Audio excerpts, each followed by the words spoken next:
레이트 블루밍. 남편이 세상을 떠난 지 1년이 지났지만 여전히 그의 빈자리는 집안 곳곳에 남아 있었다. 텅 빈 식탁 위에 한 개짜리 식기, 혼자 보는 저녁 뉴스, 아무도 돌아오기를 기다리지 않는 현관문. 53세의 김은수, 나에게는 모든 것이 혼자였다. 딸 지연이는 자취방에서 사회초년생의 바쁜 일상을 보내고 있었고 주말에나 가끔 연락이 올 뿐이었다. 회사에서 돌아오면 적막한 집이 나를 맞이했고 저녁을 대충 때우고 침대에 누워 천장을 바라보는 시간이 길어졌다. 우울감이 안개처럼 몸을 감쌌고 하루하루가 그저 견뎌내야 할 시간에 불과했다. 그러던 어느 날 오래된 앨범을 정리하다가 20대 시절 수영복을 입고 환하게 웃고 있는 내 모습을 발견했다. 그때는 얼마나 자유롭고 활기찼던가. 물살을 가르며 나아가는 그 시간들이 유일한 해방감이었는데 결혼 후 아이를 키우고 살림을 하며 언제부턴가 잊고 살았다. 충동적으로 집 근처 수영장을 찾아갔다. 30년 만에 다시 본 수영장은 예전 기억보다 훨씬 작고 초라해 보였지만 물냄새와 발소리 소리는 여전했다. 접수 데스크에서 등록을 마치고 나서야 뒤늦게 깨달았다. 나는 지금 혼자라는 것을. 첫 수영 수업날 탈의실에서 수영복으로 갈아입으며 거울을 보니 20대의 그 몸매는 온데간데 없었다. 출산과 세월이 남긴 흔적들이 고스란히 드러났다. 한동안 망설이다가 결국 수영장으로 향했다. 수영장 안은 생각보다 북적였다. 저녁 시간대인데도 대부분이 중년 여성들이었고 몇몇 부부가 함께 다니시는 분들도 있었다. 그들은 이미 서로 익숙한 듯 삼삼오오 모여 이야기를 나누고 있었고 나는 어색하게 구석 레인에 자리를 잡았다. 그때 수영 강사가 나타났다. 강석진이라고 자기소개를 한 그는 30대 중반의 건장한 체격에 선량해 보이는 인상이었다. 첫 수업부터 그는 내게 유독 자세한 설명을 해주었다. 킥보드를 잡는 법부터 시작해서 숨쉬기, 팔 젓는 동작까지 차근차근 알려주었다. 옆 레인의 아줌마들이 힐끗힐끗 쳐다보는 것이 느껴졌다. 한 명이 다른 사람에게 뭔가 속삭이는 모습도 보였다. 나는 괜히 움츠러들었다. 혹시 내가 너무 서툴러서 눈에 띄나 싶어 더욱 조심스럽게 동작을 따라했다. 수업이 끝나고 샤워실로 향하는데 앞서 걸어가던 아줌마 2명의 대화가 들렸다. 새로운 사람이네. 남편은 같이 안 하고 혼자 하나 봐? 글쎄, 결혼 반지는 끼고 있던데. 아무래도 남편이 늦게 퇴근해서 혼자 나오나 보지. 나는 무의식 중에 결혼 반지를 만졌다. 아직도 빼지 못하고 있었다. 빼면 정말 모든 것이 끝날 것 같았다. 두 번째 수업 때도 강석진 강사는 내게 세심하게 신경을 써주었다. 다른 회원들은 이미 자유형을 어느 정도 구사할 수 있는 수준이었지만 나는 아직 기초 동작도 서툴렀다. 그는 내 옆에서 직접 시범을 보여주며 호흡법을 알려주었고 내가 조금이라도 나아지면 진심으로 격려해 주었다. 은수 씨는 감이 좋으셔서 금방 늘 거예요. 물에 대한 두려움도 없으시고. 그의 칭찬에 마음 한구석이 따뜻해졌다. 언제부터였을까 누군가 나를 인정하고 격려해 준 것이. 남편도 마지막 몇 년간은 서로 무덤덤하게 지냈고 딸은 이미 자립한 어른이 되어 내 도움보다는 독립을 원했다. 하지만 다른 회원들의 시선은 점점 차가워졌다. 특히 박미경이라는 50대 초반의 여성은 노골적으로 불쾌한 표정을 지었다. 그녀는 이 수영장의 터줏대감 같은 존재로 다른 회원들 사이에서도 발언권이 컸다. 강사님이 신경을 너무 많이 써주시네. 우리도 처음엔 다 그렇게 배웠는데. 박미경의 말에 다른 아줌마들도 고개를 끄덕였다. 나는 괜히 미안한 마음이 들어 강사에게 저는 괜찮으니 다른 분들도 봐주세요라고 말했지만 강석진은 괜찮습니다. 초보자일수록 기초가 중요해요라며 여전히 내게 신경을 써주었다. 세 번째 수업 후 나는 혼자 헤엄치는 연습을 하고 있었다. 다른 사람들은 이미 샤워하러 들어갔는데 나만 홀로 남아 있었다. 그때 강석진이 다가와서는 많이 늘으셨네요. 처음 오셨을 때랑 비교하면 정말 많이 나아지셨어요. 라고 했다. 감사해요. 강사님 덕분이에요. 아니에요. 은수 씨가 열심히 하시니까요. 그런데 남편분은 운동 안 하세요? 순간 심장이 멈추는 것 같았다. 어떻게 대답해야 할지 몰라 한참을 망설이다가 바쁘세요라고 짧게 답했다. 아, 그렇구나. 나중에 기회 되면 같이 오셔도 좋을 것 같은데. 나는 애매하게 웃으며 얼버무렸다. 그리고 그날부터 거짓말이 시작되었다. 다음 수업 때 박미경이 은근슬쩍 다가와서 물었다. 남편분은 뭘 하세요? 항상 혼자 오시니까. 직장 일이 많아서요. 야근도 자주 하고. 어머, 힘드시겠다. 요즘 남자들이 다 그렇지 뭐. 우리 신랑도 맨날 늦어. 박미경은 만족한 듯 고개를 끄덕이며 다른 사람들에게 다가갔다. 나는 가슴이 두근거렸다. 거짓말이 들킬까봐 무서우면서도 혼자라는 사실을 숨길 수 있다는 안도감도 있었다. 시간이 지나면서 강석진과의 관계는 점점 가까워졌다. 그는 수업 외 시간에도 내게 개인적인 조언을 해주었고, 때로는 수영과 관련 없는 일상 이야기도 나누었다. 그의 관심이 단순히 강사로서의 친절이 아니라는 것을 느끼기 시작했다. 은수 씨는 뭔가 다른 분들과 달라요. 진지하고 성실하시달까? 그런가요? 다른 회원분들은 수영보다 수다가 목적인 것 같은데 은수 씨는 정말 수영을 배우고 싶어 하시는 게 느껴져요. 그의 말이 마음에 와 닿았다. 실제로 나는 수영 자체에 빠져들고 있었다. 물속에서 보내는 시간이 유일하게 잡념을 잊고 집중할 수 있는 순간이었다. 팔을 저어 나아갈 때마다 답답했던 가슴이 조금씩 뚫리는 기분이었다. 하지만 다른 회원들의 견제는 날로 심해졌다. 특히 박미경은 노골적으로 적대감을 드러내기 시작했다. 요즘 강사님이 편애가 너무 심하신 것 같아. 우리가 수강료를 더 적게 내는 것도 아닌데. 맞아. 신입생이라고 해도 한 달이 넘었잖아. 이제 다른 사람들도 좀 봐줘야지. 그들의 대화를 들으며 나는 점점 위축되었다. 수업 시간에 강석진이 다가오면 괜히 피하게 되었고 질문도 자제했다. 하지만 그럴수록 그는 더 적극적으로 다가왔다. 왜 요즘 표정이 안 좋으세요? 뭔가 불편한 일이라도 있으셨나요? 아니에요. 그냥 다른 분들도 계시니까요. 신경 쓰지 마세요. 제가 강사인데 누구를 가르치든 제 맘이죠. 그의 당당한 모습에 마음이 설레었지만 동시에 불안하기도 했다. 혹시 다른 사람들이 우리 관계를 오해하면 어떡하지? 2달째가 되던 어느 날 수업이 끝난 후 강석진이 조심스럽게 말했다. 은수 씨 혹시 시간 되시면 커피 한 잔 하실래요? 수영 얘기도 하고 싶고. 순간 머릿속이 새하얗게 변했다. 기쁘면서도 무서웠다. 만약 누군가 보면 어떡하지? 하지만 거절하기에는 너무 아쉬웠다. 네, 좋아요. 수영장 근처 작은 카페에서 우리는 마주 앉았다. 처음에는 수영 이야기로 시작했지만 점점 개인적인 이야기로 흘러갔다. 은수 씨는 정말 신비로워요. 다른 분들은 첫날부터 이것저것 물어보고 자기 얘기도 많이 하시는데 은수 씨는 늘 조용하시고 원래 말이 별로 없어요. 그래서 더 궁금해요. 어떤 일을 하세요? 어떤 걸 좋아하시고. 나는 조심스럽게 대답했다. 회사 일 얘기, 취미 얘기. 하지만 가족 얘기가 나올 때마다 말을 흐렸다. 남편 얘기는 최대한 피했고 딸 이야기만 간간히 했다. 딸이 하나 있어요. 이제 사회초년생이라 바빠서 자주 못 봐요. 아, 그래서 항상 혼자 오시는구나. 남편분이 딸 걱정 많이 하시겠어요. 네, 그렇죠. 거짓말을 하면서도 가슴이 아팠다. 정말 남편이 살아있다면 분명 딸을 걱정했을 텐데.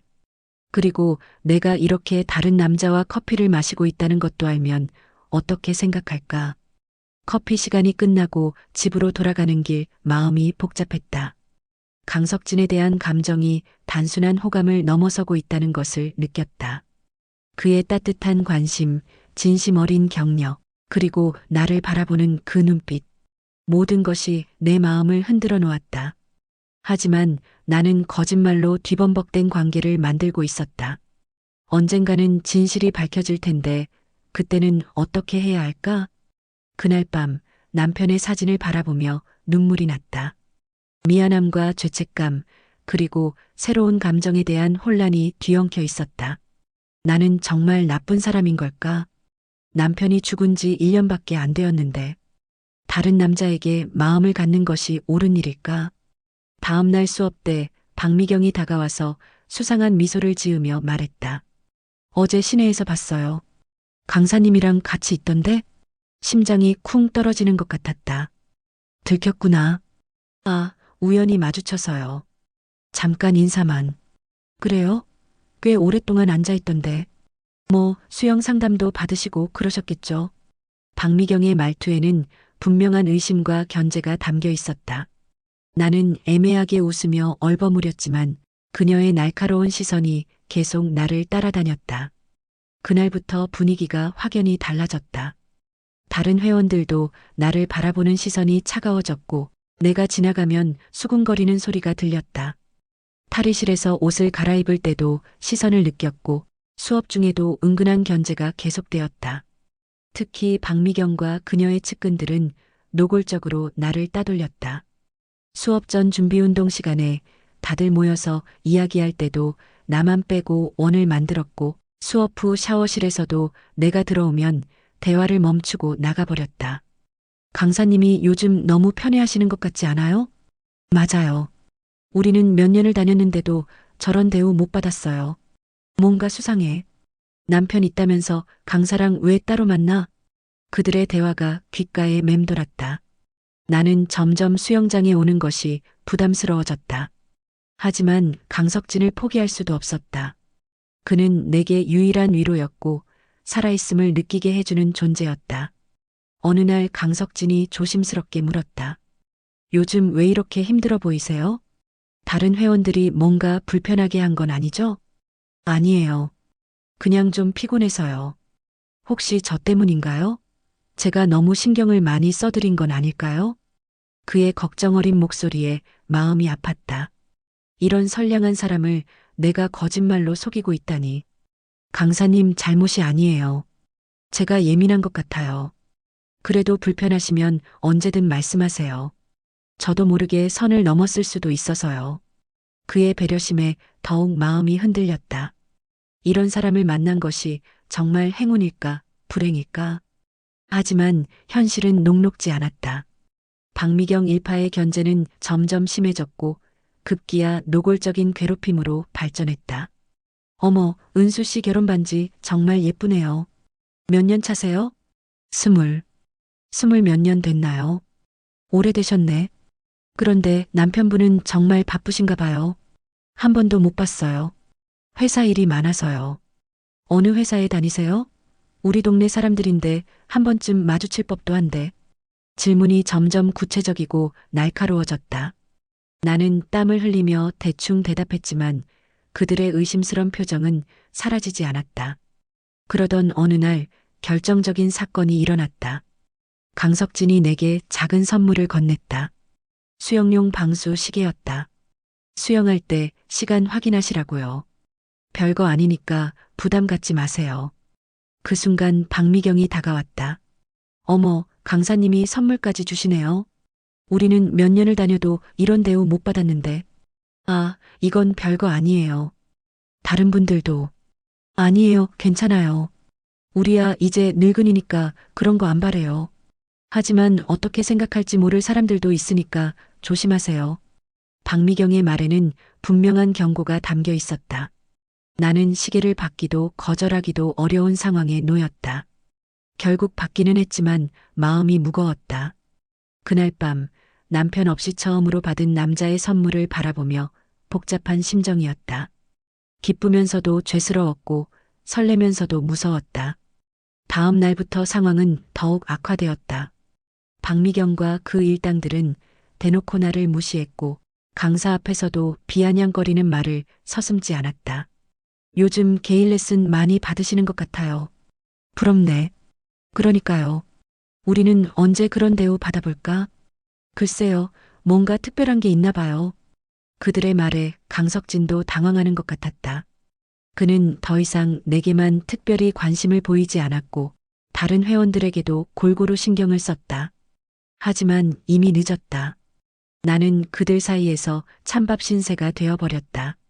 수영을 마치고 탈의실에 들어가면 그들은 대화를 멈추고 나를 째려봤다. 샤워를 할 때도 뒤에서 수군거리는 소리가 들렸다. 심지어 수영용품을 일부러 방해되는 곳에 놓아두어 나를 불편하게 하는 일도 있었다. 참다 못한 나는 어느 날 박미경에게 직접 다가갔다. 제가 뭔가 잘못한 일이 있나요? 왜 이렇게 저를 불편하게 하시는지. 불편하게요? 우리가 뭘 했다고? 그냥 평소대로 행동하는 건데 본인이 예민한 거 아니에요? 하지만, 혹시 강사님이 자기한테만 잘해줘서 기분 좋았는데 이제 그러지 않으니까 삐진 거예요? 그런 거면 이해해요. 나이 들어서 남자한테 관심 받으니까 좋았겠죠. 박미경의 말은 칼날처럼 날카로웠다. 나는 할 말을 찾지 못하고 그저 서 있을 수밖에 없었다. 근데 은수 씨, 남편분은 정말 바쁘신가 봐요. 한 번도 못 봤네. 혹시 출장이라도 가신 건가요? 그 순간 심장이 멎는 것 같았다. 그녀가 뭔가 눈치챈 것 같았다. 네, 그냥 바빠서요. 아, 그래요. 그럼 당분간은 더 바쁘시겠네요. 그녀의 말에 숨겨진 의미를 알 수 있었다. 더 이상은 숨길 수 없을 것 같았다. 그날 밤 강석진에게서 문자가 왔다. 오늘 왜 그렇게 우울해 보이셨어요? 혹시 힘든 일 있으시면 언제든 연락하세요. 그의 따뜻한 말에 눈물이 났다. 이 모든 상황이 내 거짓말에서 시작되었다는 것이 너무 괴로웠다. 진실을 말해야 할까? 하지만 그러면 모든 것이 끝날 것 같았다. 며칠 후 상황은 더욱 악화되었다. 박미경이 다른 회원들을 선동해서 단체로 나를 따돌리기 시작한 것이다. 요즘 수영장 분위기가 안 좋아진 것 같지 않아요? 뭔가 어수선하고. 맞아요. 예전엔 이렇게 삭막하지 않았는데. 글쎄요, 어떤 사람들 때문인지. 그들의 대화는 항상 나를 겨냥한 것이었다. 나는 점점 수영장에 있는 것 자체가 고통스러워졌다.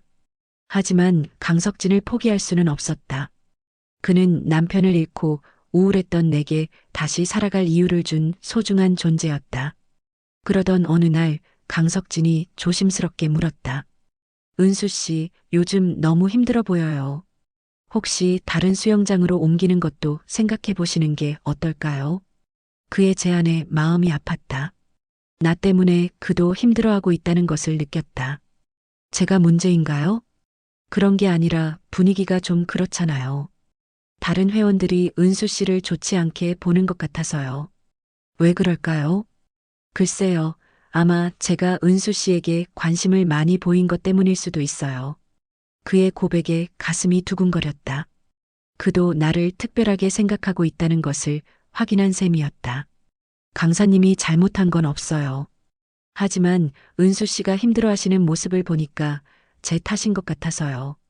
그럼 이제 저한테 관심 안 가질 건가요? 나도 모르게 나온 말이었다.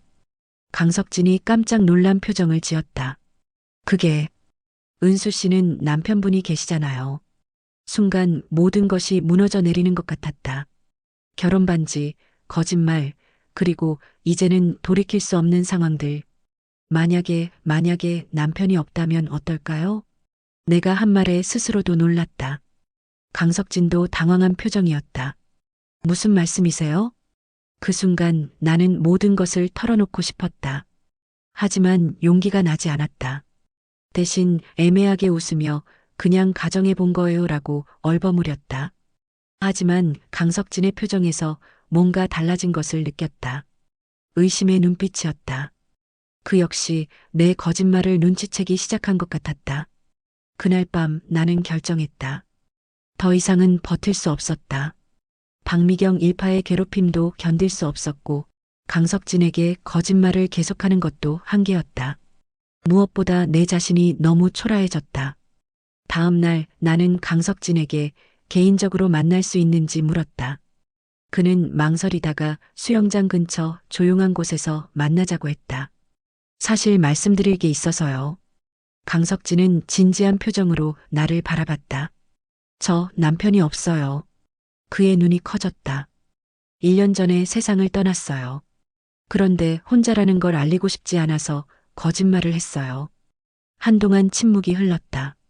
강석진은 복잡한 표정으로 나를 바라봤다. 그래서 항상 혼자 오신 거였구나. 죄송해요. 거짓말을 해서. 아니에요. 이해해요. 쉽지 않으셨을 거예요. 그의 따뜻한 반응에 눈물이 났다. 하지만 다음에 나온 말은 예상과 달랐다. 그런데 은수 씨, 제가 너무 경솔했던 것 같아요. 은수 씨가 힘든 시기인 줄 몰랐어요. 무슨 말씀이세요? 사별한 지 얼마 안 되셨는데 제가 너무 가볍게 접근한 것 같아요. 그의 말에 가슴이 무너져 내렸다. 동정받고 싶지 않았는데 결국 그렇게 되고 말았다. 저는 그런 식으로 생각하지 않아요. 강사님이 저를 어떻게 보든 상관없어요. 저는 진심이었어요. 내 고백에 강석진은 더욱 당황스러워했다. 은수 씨, 알았어요. 이제 안 올게요. 나는 더 이상 참을 수 없어서 자리를 박차고 일어났다. 강석진이 뭔가 말하려 했지만 듣고 싶지 않았다. 집에 돌아와 짐을 쌌다. 딸에게 전화를 걸어 이사를 간다고 했다. 엄마, 왜 갑자기? 무슨 일이야? 그냥 환경을 바꾸고 싶어서. 혹시 우울증 때문이야? 엄마, 혼자 견디지 말고 나한테 말해. 딸의 걱정스러운 목소리에 더욱 마음이 아팠다. 나는 모든 사람에게 걱정만 끼치는 존재가 된 것 같았다. 이사 준비를 하면서 강석진에게서 몇 번 연락이 왔지만 받지 않았다. 수영장에도 더 이상 가지 않았다. 박미경 일파는 분명 내가 사라진 것을 축하할 것이다. 이사 전날 밤 남편의 유품을 정리하면서 그의 일기장을 발견했다. 마지막 장에 이런 글이 있었다.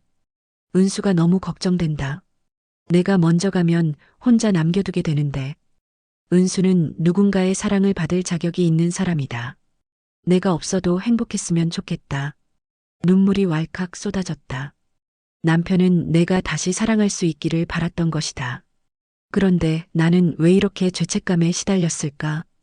이사 당일 아침 마지막으로 수영용품을 정리하고 있는데 초인종이 울렸다. 강석진이었다. 은수 씨, 이사 간다는 소문을 들었어요. 저 때문인가요? 나는 대답하지 않았다. 은수 씨, 죄송해요. 제가 너무 성급하게 판단했어요. 괜찮아요. 이미 결정한 일이에요.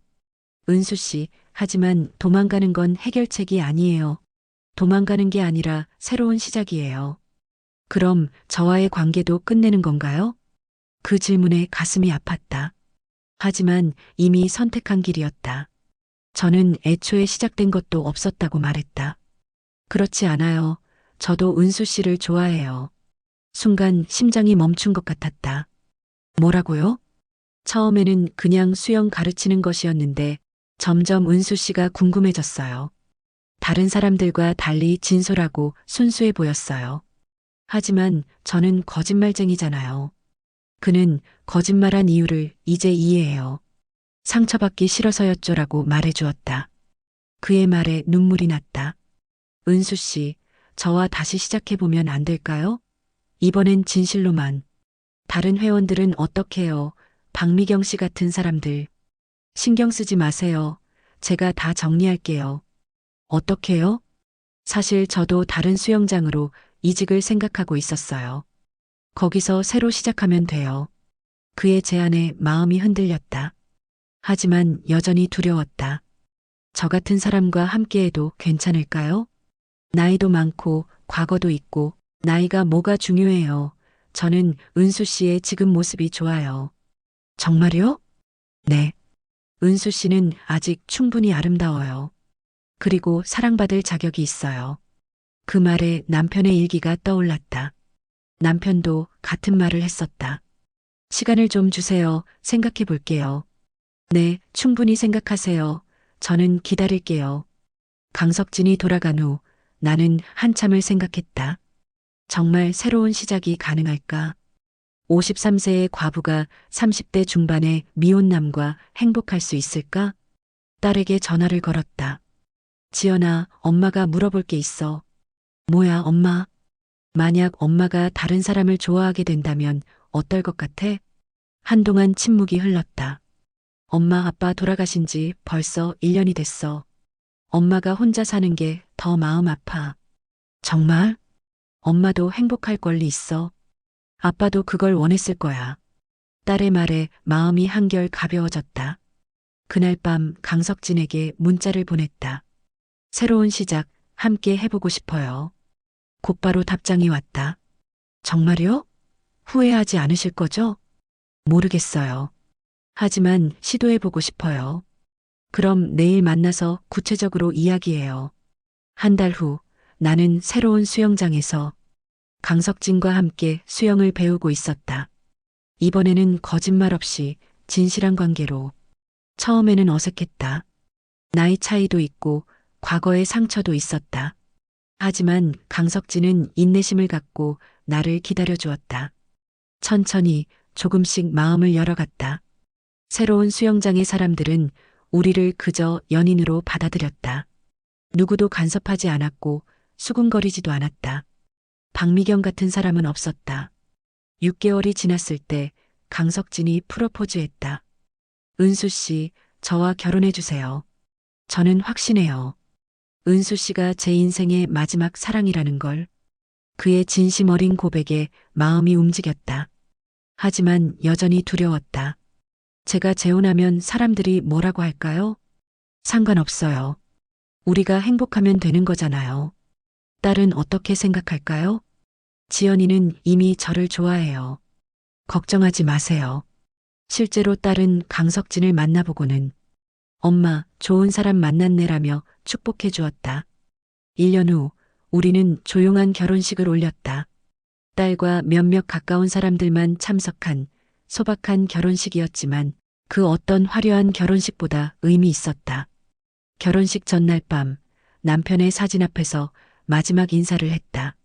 여보, 미안해. 그리고 고마워. 나를 다시 사랑할 수 있게 해줘서. 남편의 사진이 미소 짓는 것 같았다. 지금은 결혼한 지 2년이 되었다. 강석진, 아니, 이제는 내 남편 석진이는 여전히 나를 소중히 여겨준다. 나이 차이가 있지만 서로를 이해하고 배려하며 살고 있다. 가끔 과거를 떠올릴 때가 있다. 박미경과 그 일당들, 그리고 내가 했던 거짓말들. 하지만 이제는 후회하지 않는다.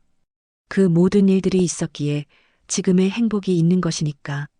딸 지연이는 이제 남자친구를 사귀고 있고 곧 결혼할 예정이다.